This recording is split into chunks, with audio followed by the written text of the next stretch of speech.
वालेकुम अस्सलाम। नदीम साहब क्या हाल है? ठीक है अल्हम्दुलिल्लाह। शुक्र है करीम का करम।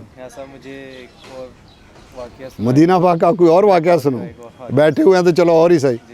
बड़े बड़े प्यारे लोग नदीम साहब अल्लाह पाक ने पैदा किए हैं, बड़ी बड़ी मोहब्बत वाले। मेरे एक बुजुर्ग है उधर, बाबा जी मदनी सिंधी, अक्सर मैं जिक्र करता रहता हूँ। जी बिल्कुल। अल्लाह पाक का एहसान है। उनके वालिद साहब का मैं आपको एक बात बताता हूँ को आज तक नहीं भूलती, खुदा की कसम। उनके वालिद साहब ना, उन्होंने पाकिस्तान से 2 पैदल हज किए है।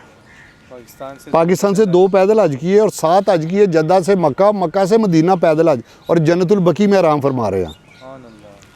जन्नतुल बकी में आराम फरमा रहे हैं। क्या शान है, क्या मामला था।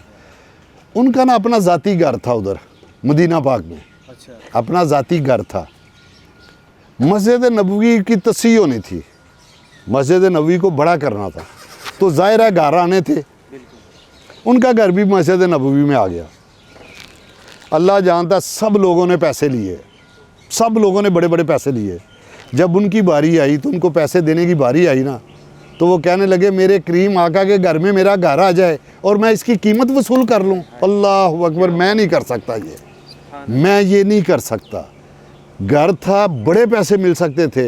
अल्लाह जानता है उन्होंने 1 रुपया लेना भी गुआरा। उन्होंने कहा मेरे प्यारे करीम आका सल्लल्लाहु अलैहि वसल्लम के घर में मेरा घर आ जाए और मैं इसकी कीमत वसूल कर लूँ, ये मुमकिन नहीं है। और उन्होंने उसके कोई कीमत वसूल नहीं की। अल्लाह पाक उनको इसका अजर तो पहले ही बड़ा दे रहा है, जन्नतुल बकी में आराम फरमा रहा है। लेकिन अल्लाह पाक उनके दर्जात बुलंद करे परवरदिगार। और उनके वो बाबा जी मदनी मदीना पाक में हैं, वो मदीना नहीं छोड़ रहे कि कहीं जन्नतुल बकी मेरे से दूर ना हो जाए। वो मदीना नहीं छोड़े, किसी के घर में, छोटे से घर में, छोटे से कमरे में रह रहे हैं, लेकिन डर रहे हैं कि कहीं मेरे से मदीना ना छूट जाए, और मदीना छूट गया तो जन्नतुल बकी ना कहीं दूर हो जाए। तो कितने प्यारे प्यारे लोग मेरे रब करीम ने पैदा किए। अल्लाह अकबर। तो कैसा प्यारा वाक़या, छोटा सा कैसा प्यारा वाक़या। बड़ी मेहरबानी।